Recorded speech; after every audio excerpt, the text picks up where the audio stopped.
Local history, local culture, local events, your community. This is the Joe Kelly Show. Hi there, everybody. Welcome to the show. Thanks for joining us. Fred Cavazella is our guest. We're going to have Fred wear two hats today. One is for the Mohawk Valley Bottle Club, and we've got some bottles that you're going to be telling us about, Fred, the history of these bottles. And we're also going to be talking about MVILR. Did I get that right? Correct. Mohawk Valley Institute for Learning and Retirement. And you've been both a student there and an officer there and a facilitator there, and it's a great institution for us to have in the Mohawk Valley. So we'll talk about both of them. Let's start off, though, with the Mohawk Valley Bottle Club. And you've been collecting bottles for how long? I've been collecting stuff, Utica stuff, for about 40 years. Bottles specifically for probably 25 to 30. Yeah, and you say stuff because I've seen some of your collection, and you have a lot of paper.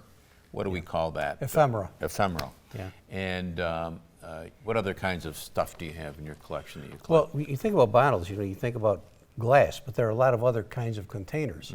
There's stoneware, for example, tins, wooden boxes that are all containers. So I will collect anything that is associated with Utica. I have no self-control or common sense. So. What got you into this hobby? It's more than a hobby, really. It's more of an obsession. Yeah. Sadly. My father, by trade, was a cabinet maker. And so we always were surrounded by antiques. And I just gradually, after a while, how many dressers do you need? How many, larger pieces? And I just sort of gradually moved into smaller stuff. I became fascinated with stoneware early on. And this is That's an example of right? Utica produced stoneware. I'm going to take a chance and lift this up here, but and this is an example of the stoneware that Fred is talking about. And who is this? This is D. Robertson Company in Utica. He was in business with Chevalier Fayette and Thomas Field. It's about 1835-ish. Okay. From about 1830 to 1840, roughly, there were 11 companies using 22 different marks. By about 1840, White's was pretty much the only game in town. Yeah, I was going to mention the name White. When you talk about pottery, White's the name that even somebody like myself that doesn't know much about this stuff, White's the name that jumps out Absolutely. at you. Yeah. They were in business for roughly 70 years, so there's a phenomenal amount of material out there from them. That little mug is a White's product. This one here? Yeah, that mug. It has Hold this up. buffalo on one side, tavern scene on the other. But I brought that because the bottom is actually marked White's Pottery, Utica. Most of them are not. Yeah. Yeah. The why did they not? Why do I want to say they were down in Deansboro? No. There is a Dean. I think it's Dean White, who's a potter down there. I don't know if there's any connection between him and these guys. Most of their stuff, this molded stuff, was not marked. So. Anyway. Where were they in Utica? Do you know? They were down along the Erie Canal, roughly where the auditorium is now, Riscany, down there. They, as I said, they were there from about 1840 to about 1910-ish. Yeah. Yeah, so roughly 70 years. That whole area down there was an interesting area in terms of history, wasn't it? Absolutely. Yeah. With the Erie Canal. And by the way, the stoneware industry is a direct result of the Erie Canal. Why so? Well, there was no native clay that was appropriate for that. The native clays produced something called redware, which was brittle, generally wasn't glazed. If it was glazed, it was lead glazed. Even then, people knew that lead was probably not a good idea. Yeah. So once the Erie Canal opened, they picked up clays from Staten Island, New Jersey, downstate, coming up that way. It also provided a pretty easy transportation to market. Because they White's made stuff for outfits in San Francisco, Chicago World's Fair, for example, all across the country. Yeah.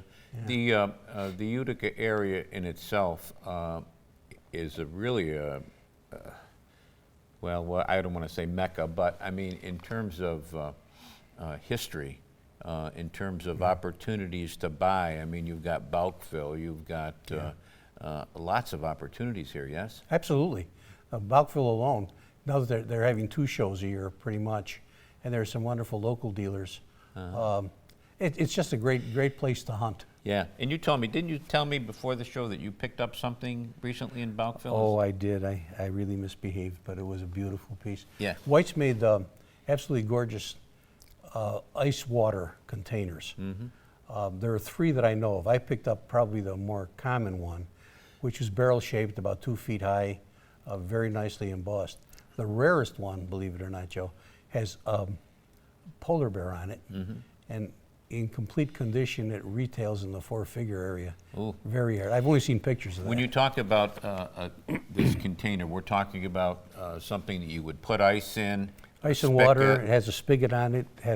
Usually had a filter on the bottom. Yeah. It was really quite involved. Yeah. Yeah. Were you excited when you spotted it? Oh goodness, yes. Goodness, yes. Yeah. Yeah. Is there something that you've been looking for in your hunts that? Yes, that I don't expect to find. One of David Roberts' partners was a Thomas Field, and while he wasn't a potter, he was a merchant. There are a couple of pieces that have his name on it. Tom T. Fields, Utica, New York. One of them has a gorgeously incised bird. Good size, very fancy, blue wash on it and so on. And the last time I saw that particular one come up, it went for 5 figures. Ooh. Yeah, exactly. And there are not, as far as I know, not more than a dozen pieces with his name on it.